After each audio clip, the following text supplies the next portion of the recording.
People who actually called the numbers written in bathroom stalls. What happened next? Some guy answered the phone and said hello. I explained to him that his number was on the men's room stall at the bar I was at.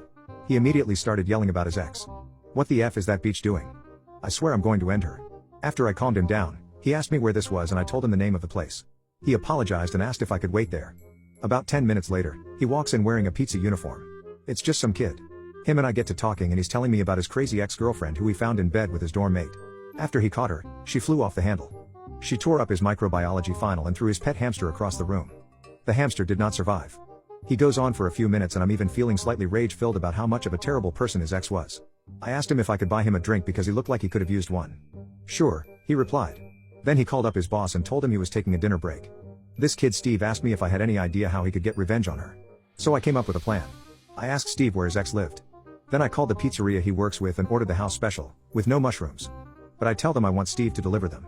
Of course I give them her address. Steve runs back to the shop, picks up the pizza with instructions to return to me. He got back about 45 minutes later. We got in his car and I told him to drive me to her place.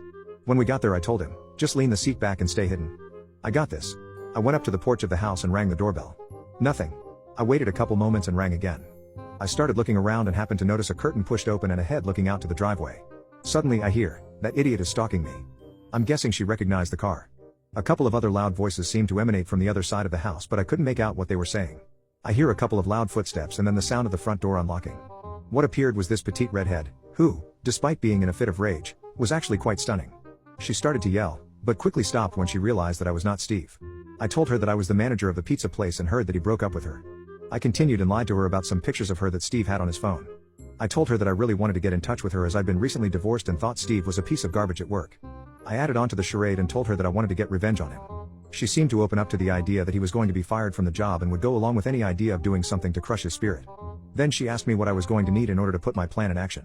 I turned to her and motioned towards the pizza. I said that it was getting hot on my hand and she had me bring the pizza inside so we could discuss the plan.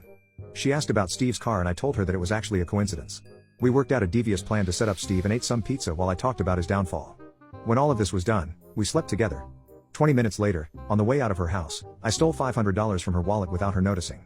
I came back into the car with Steve who looked furious because I had taken so long, but then I showed him my fortune. Believe it or not, he and he are good friends to this day.